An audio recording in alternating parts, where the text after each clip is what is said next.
नमस्कार, कॉन्ग्रेचुलेशन जैन जी। तालियां बज रही है देश में।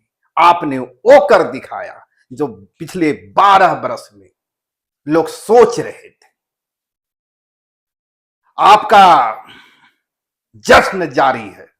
दिल्ली से लेकर सुबह देश के तमाम राज्यों में जैन जी सड़क पर है और जैन जी को लग रहा है उसने वह कर दिखाया जो पिछले 12 बरस में किसी ने सोचा भी नहीं था। लेकिन कुछ सवाल है हुजूर, बदला क्या है? चले थे प्रधान के खिलाफ बगावत करने और धर्मेंद्र प्रधान पर लटक गए।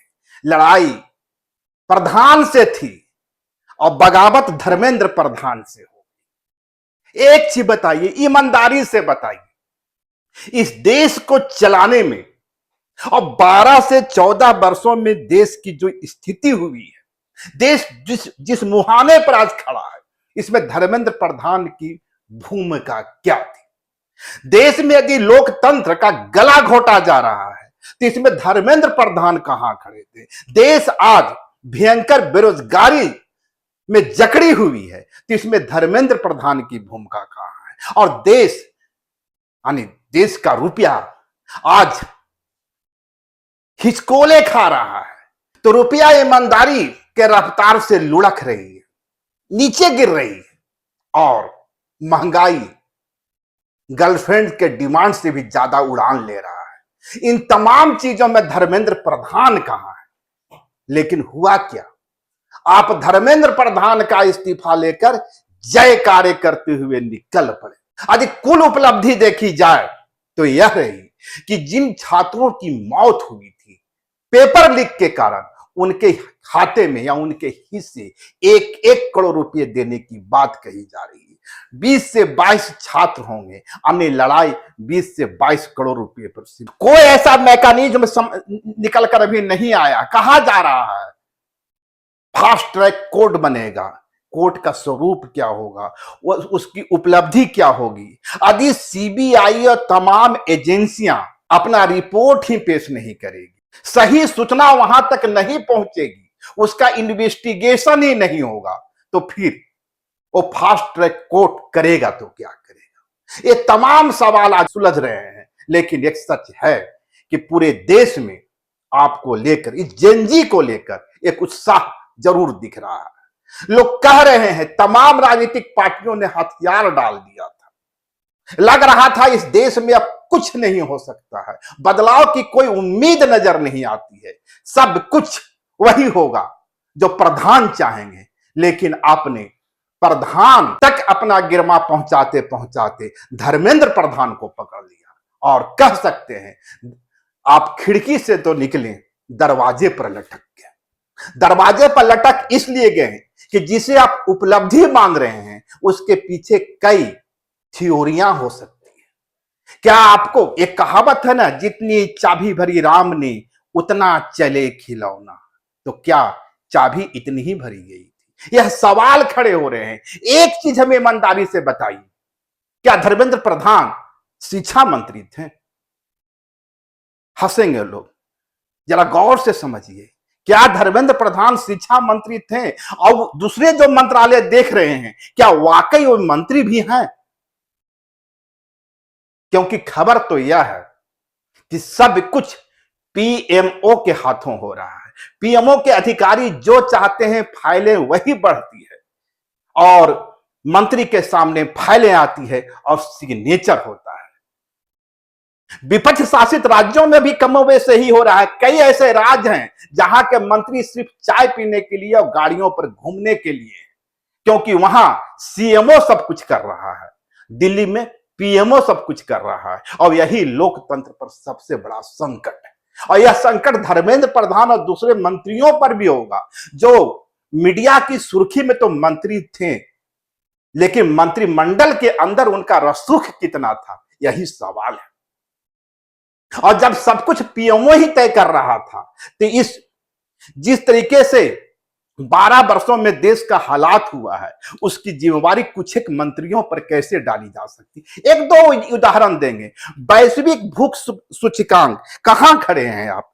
पूरे विश्व के वैश्विक भूख सूचकांक में 123 देशों में 102 स्थान पर आप खड़े हैं। 123 देश हैं जिसमें आप खड़े हैं 102 पर, और आपका स्कोर है 25.8। देश में भूख की स्थिति को सीरियस श्रेणी में रखा जा रहा है।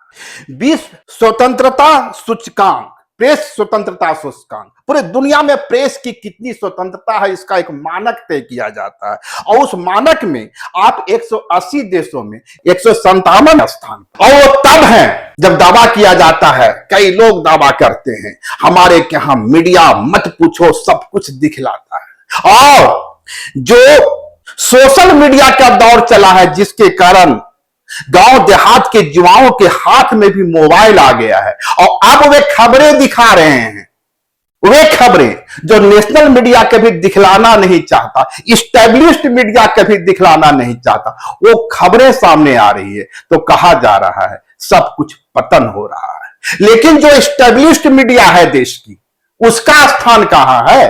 वह सोशल मीडिया के किरदारों को खड़ा तो सवाल उठा रहा है और कह रहा है तुम्हारे कारण मीडिया की इज्जत बिक रही है। अरे इज्जत किसने बेचा?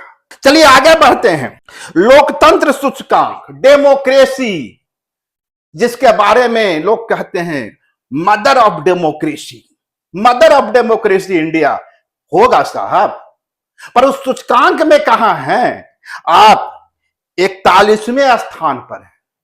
पूरे दुनिया में यदि लोकतंत्र का कोई पैमाना है, लोकतंत्र जीवंत है, लोकतंत्र की जीवंतता है, तो उस दुनिया के देशों में आप 41वें स्थान पर हैं।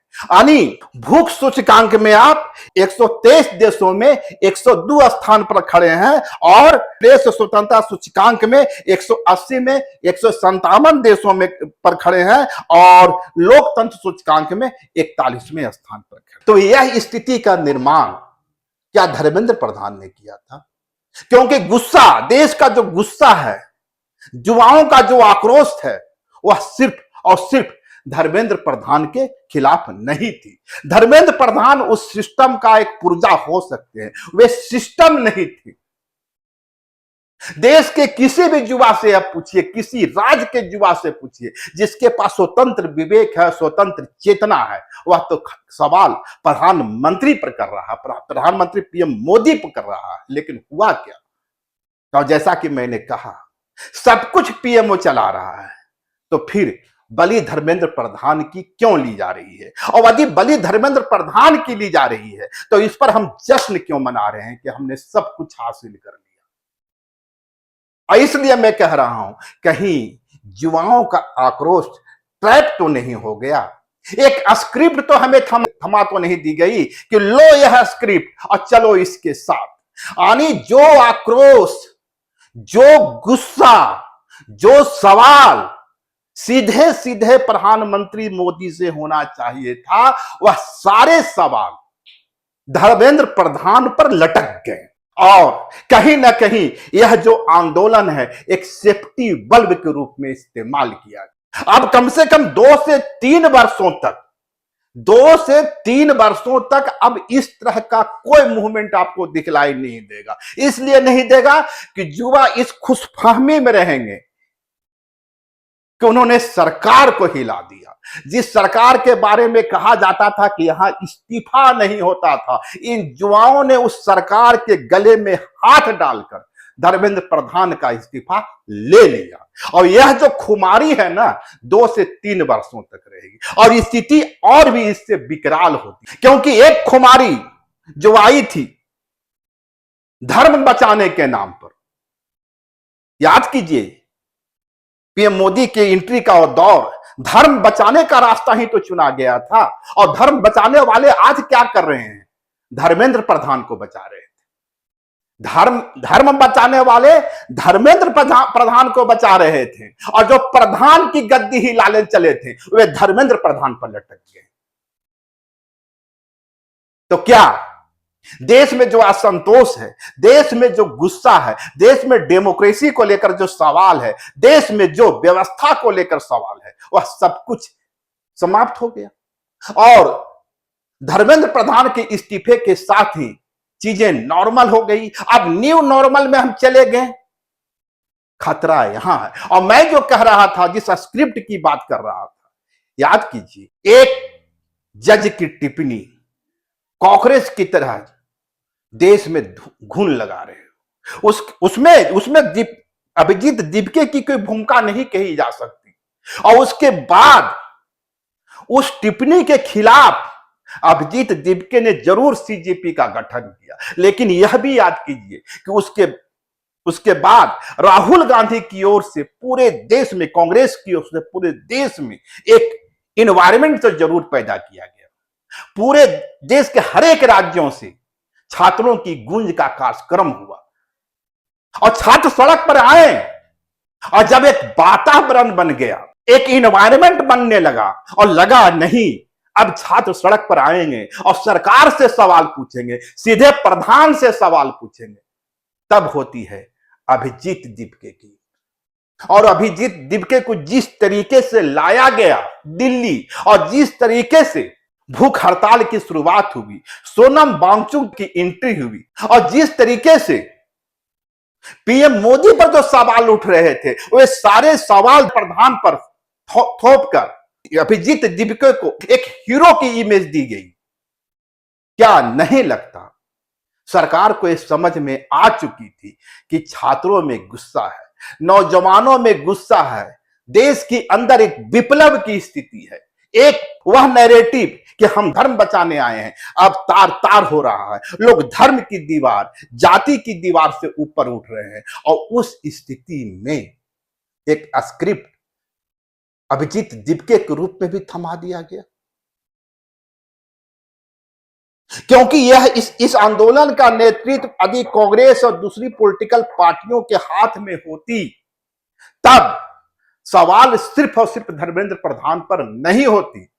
मैं आज भी कह रहा हूं, धर्मेंद्र प्रधान की इसमें कोई भूमिका नहीं है। इसलिए भूमिका नहीं है, धर्मेंद्र प्रधान कहने को मंत्री थे और सब कुछ पीएमओ तय कर रहा था। जब सब कुछ पीएमओ तय कर रहा था, तो बलि धर्मेंद्र प्रधान की क्यों ली जा रही? यानी धर्मेंद्र प्रधान रूपी चारे को आगे करके अपने पूरे आंदोलन को फ्लॉप कर दिया। अभिजीत दीपके को नेता बना दिया। अभिजीत दीपके या ये जो युवा जो सड़क पर उतरे थे, पूरे 3 बरस या करीबन 3 बरस अब जश्न मनाएंगे। उन्हें इस बात का विश्वास हो गया कि उन्होंने सरकार को हिला दिया, और सरकार को यह विश्वास हो गया कि उसने युवाओं के जो अंदर आक्रोश था उसे गायब कर दिया। यानी जो लड़ाई ट्रांसफार्मर बदलने की थी, वह स्विच बोर्ड तक सीमित हो। मैं आपकी आलोचना नहीं कर रहा हूं और देश के उन युवाओं की आलोचना नहीं कर रहा हूं जो इस आंदोलन के साथ थे। मैं खतरे की ओर आगाह कर रहा हूं, क्योंकि खतरा टला नहीं है। और यदि आप शांत हो गए, यदि आप इस मेंटल स्तर पर चले गए कि हमने जीत हासिल कर ली है, तो यह जो थोड़ी सी जीत भी आपके हिस्से मिली है ना, आपके हाथ से निकल जाएगी। आपको सतर्क रहने की जरूरत है। और फिर से वही सवाल, भाजपा हो, कांग्रेस हो, ये हो, वो हो, युवाओं को इसमें फंसने की जरूरत नहीं। मैं एक उदाहरण देता हूं आपको। राहुल गांधी ने क्या कहा? धर्मेंद्र प्रधान को इस्तीफा देना चाहिए। क्यों भाई? पीएम मोदी को इस्तीफा क्यों नहीं देना चाहिए?